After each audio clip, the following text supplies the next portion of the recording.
bonjour, ça me fait très plaisir de vous retrouver. Vous vous rappelez, le mois passé, ensemble, on accueillait Sandra Dussault qui est venue nous présenter son roman Justin et les Malcommodes qui a été publié aux éditions du Boréal. Et elle nous a parlé de la première aventure de Justin qui s'appelait La fantastique aventure en forêt. En fait, surveillez parce que Sandra va faire paraître le deuxième tome des aventures de Justin et les Malcommodes et c'est tout aussi savoureux. Aujourd'hui, on est à l'école Hunsick Annexe qui nous accueille dans sa bibliothèque et qui me permet de vous présenter quelqu'un que j'aime beaucoup, beaucoup. Quelqu'un qui a beaucoup de chapeaux. C'est vrai. Bonjour Nadine Robert. Bonjour Pauline. Nadine, en fait, elle est éditrice, elle est autrice, elle est animatrice. En fait, Nadine a fait beaucoup de choses. Mais aujourd'hui, elle est là pour nous parler d'un album qu'elle a écrit qui s'appelle Au-delà de la forêt, qui a été illustré par Gérard Dubois et qui est publié à la maison d'édition comme des géants. Alors, Nadine, tu vas nous parler un peu de comment ce livre-là est né. Comment c'est arrivé dans ta vie l'idée de l'album Au-delà de la forêt? Bien, d'abord, je vous montre cette version-là, cette édition-là de l'album qui est une version à moi, unique, que j'utilise quand je fais des animations justement en classe. Et ça, c'est une histoire que j'ai beaucoup animée, qui traite de plusieurs thématiques. Je vais vous en parler un peu. Mais en fait, oui, il y a toujours, quand on est auteur et puis qu'on se met à réfléchir à une histoire, souvent on trouve l'inspiration un peu partout. Dans ce cas-ci, c'est une œuvre d'art que j'ai vue dans un musée à Londres, un musée d'art contemporain. Et puis, c'est une œuvre d'un artiste chinois qui s'appelle Ai Weiwei, qui est un artiste très connu en art contemporain. Et ce qu'il a fait, Ai Weiwei, son idée folle, c'était, en fait, l'œuvre, c'est 600 000 graines de tournesol. 600 000. 600 000 en céramique, faites à la main. Alors, on prend l'argile, on cuit l'argile, on refroidit l'argile, on la peinte à la main. Ils sont toutes individuellement peintes à la main. 600 000 fois. 600 000. Alors, ça a nécessité le travail d'un village complet en Chine pendant 2 ans pour réaliser ces 600 000 graines de tournesol qui ont l'air de vraies graines de tournesol. La chose très impressionnante que j'ai eu le bonheur de faire, c'est que l'œuvre, ce sont les graines de tournesol qui sont dans une salle immense qui a la taille presque d'un terrain de football. Et elles étaient étendues, les graines de tournesol, sur le sol et on pouvait enlever nos chaussures et marcher dessus. On a pu faire ça pendant quelques mois parce qu'après coup, à cause du frottement, ça faisait de la poussière de céramique. Bref, l'œuvre est très, très, très impressionnante, mais ce qui m'a impressionné le plus, c'était en fait que l'artiste ait eu cette idée folle-là, que personne ne pourrait réaliser seul, mais qu'avec l'aide d'un village complet, ils ont réussi à faire cette œuvre-là. Et c'est ça qui m'a impressionnée, qui m'a beaucoup touchée. C'est l'entraide, la collaboration, oui, c'est ça, la solidarité, le travail, la persévérance, le temps que ça a pris. Et puis là, j'avais envie de parler de ça dans une histoire, de tous ces thèmes-là, ces beaux thèmes-là. Et puis, comment j'allais raconter ce qu'est la solidarité, la persévérance, l'effort aussi. Oui, l'effort. Pour arriver à créer des idées gigantesques comme ça. Et ça a donné l'histoire d'Au-delà de la forêt, où un père et son fils, le petit garçon s'appelle Arthur, ensemble, en fait, ces deux personnages-là sont curieux de savoir ce qu'il y a au-delà de la forêt. Ils habitent une petite ferme qui est entourée d'une forêt très, très dense. Ils ne sont jamais... Oui, je vais prendre la peine de vous montrer.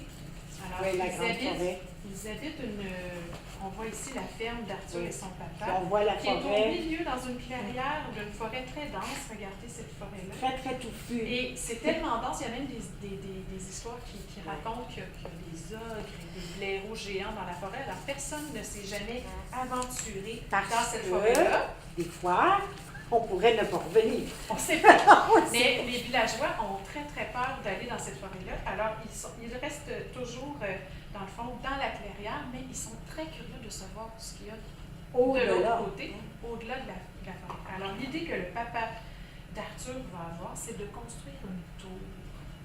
Alors, ensemble, ils vont en fait avoir comme idée de faire du pain qu'ils vont, c'est une drôle d'idée, mais ils vont échanger les pains contre des pierres aux villageois, qui sont aussi des habitants de la clairière. Et tranquillement, peu à peu, ils vont avoir assez de pierres pour commencer leur tour, la construire de jour en jour. Et faire du pain, beaucoup de pain. Ils font du pain, échangent le pain contre des pierres, et puis parce qu'il va bien sûr y avoir un événement malheureux, c'est qu'il y a une tempête qui va, un soir qui va se lever et qui va faire tomber la tour. Alors il y a un arbre qui va être déraciné, qui va tomber sur la tour et la détruire. Et puis c'est à ce moment-là qu'en voyant ce qui s'est passé, je vais vous montrer l'image, regardez, le lendemain de la tempête. Tout le travail. Oui, alors la tour s'est écroulée, mais les villageois qui tous les matins viennent chercher du pain et échanger vont décider d'aider Arthur et son papa à reconstruire. À recommencer. Alors, un peu comme dans l'idée de l'œuvre de Ai Weiwei, où plusieurs personnes se sont mis ensemble pour faire quelque chose de grand, à plusieurs, très très rapidement, ils vont reconstruire la tour. Et puis, ils vont arriver jusqu'à la fin. Et on ne vous dévoilera pas tout de suite. En fait, pour découvrir l'histoire, c'est maintenant le temps, je pense. On va envoyer le livre dans votre classe, puis on vous souhaite une bonne lecture. Maintenant, vous le savez, vous êtes habitués, ça fait déjà plusieurs mois qu'on vous revient, après la présentation du livre du mois, d'arriver avec des activités pour prolonger le plaisir de la lecture, pour aller un petit peu au-delà de la lecture. On pourrait dire ça ce mois-ci. Et puis, on ne fera pas différent. Avec Nadine, on a pensé à des activités qui sont vraiment le fun, des défis qui vont sûrement vous plaire parce qu'ils vont vous amener, vous aussi, à réfléchir sur toute la signification du titre de l'album et de tout ce qui arrive aux personnages dans l'album. Le premier défi, le presto, qu'est-ce qu'on demande, Nadine? Comme tout à l'heure, je t'ai présenté la page couverture de mon version grand format de l'album. Tu peux lire le titre « Au-delà de la forêt » et j'ai raconté déjà que dans l'histoire, le papa et Arthur vont construire une tour pour voir ce qu'il y a au-delà de la forêt. Maintenant, j'aimerais beaucoup ça que toi, tu réfléchisses à ce que tu souhaiterais voir, qu'est-ce que tu aimerais voir, toi, ou découvrir au-delà de la forêt. Alors, au-delà, ça veut dire plus loin que par-dessus la forêt. Oui, c'est ça. Alors, d'imaginer qu'est-ce que tu... Mais en fait, en te basant sur l'histoire aussi, qu'est-ce qu'il pourrait y avoir au-delà de cette forêt? Aussi, Nadine, tu nous as parlé tantôt de l'importance de l'artiste qui t'a inspiré ce livre-là, et tu as mis dans ton album une citation. Je vais vous dire, c'est rare dans les livres jeunesse, les citations. En fait, c'est vraiment très rare. Mais celle-ci, elle est vraiment importante. Et puis, vous allez la lire ensemble avec votre professeur. Vous allez voir, elle est un petit peu compliquée. On pourrait dire un peu ça comme ça, mais tous les mots qu'il y a dedans, vous les connaissez, vous les avez déjà vus.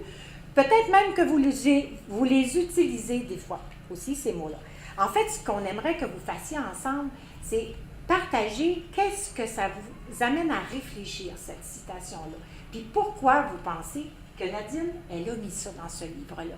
Pourquoi elle a rendu hommage d'une belle façon comme ça à l'auteur. En fait, elle est tellement belle, cette citation-là, que j'ai envie de vous la lire. On va prendre quelques minutes, puis on va la lire ensemble. C'est en encourageant la liberté et la force de la pensée de chacun et en faisant confiance à notre instinct que les actions collectives prennent leur sens. Et ça, c'est Ai Weiwei qui a écrit ça. En fait, Nadine, tu as traduit, parce que oui, c'était écrit en anglais. Oui, c'est quelque chose que l'artiste a dit en anglais, alors j'ai traduit, c'est ça une citation. Et nous, ce qu'on aimerait que vous fassiez, que vous réfléchissiez ensemble à la signification de ce qu'a voulu dire cet artiste-là en parlant de la solidarité, de la collaboration de chacun, de l'importance de chacun dans la construction de quelque chose. Ce qui nous amène aussi au prochain défi, le Mucho. Un très beau défi que vous allez beaucoup, beaucoup aimer et que nous aussi, on va aimer regarder parce que vous allez, comme les mois précédents, nous envoyer à l'adresse qui va apparaître tantôt, là, le résultat de votre défi. Nadine, je te laisse le présenter. Oui, ben c'est en fait un défi, une activité que je fais souvent quand je vais en classe présenter cet album-là. Tout à l'heure, dans le premier défi, on vous demandait d'imaginer ce qu'il y avait au-delà de la forêt. Et puis je le fais aussi, cette activité-là. Je demande aux élèves, quand je visite les classes, d'imaginer ce qu'il y a au-delà de la forêt. Et puis, je vais juste vous présenter la fin du livre. On se rappelle qu'ils vont construire la tour tous ensemble. Ils arrivent en haut. Oui, ils vont escalader la tour pour la première fois, le papa et son fils Arthur. Ils vont faire une fête avant de faire ça parce qu'ils sont contents d'avoir réussi à faire ça tous ensemble. Et à la toute fin, quand ils atteignent le sommet, arrivés au sommet, le souffle coupé, nous découvrons enfin ce qu'il y a au-delà de la forêt. Et j'arrête toujours la lecture à ce moment-là. Et puis les élèves souvent font comme « Oh non! » Et puis j'interromps la lecture et je leur demande comme d'aller dessiner ce qu'ils imaginent au-delà de la forêt. Mais on peut aller plus loin aussi avec ça. Et ce qui serait chouette de faire tous ensemble, c'est de faire une murale où chaque élève va aller coller, si on veut, le dessin de son idée sur une murale pour créer une tour.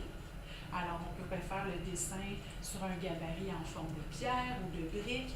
L'idée, c'est d'intégrer ton toit, ce que tu as imaginé qu'il y avait au-delà de la forêt, et d'aller le coller pour former sur une murale une belle tour.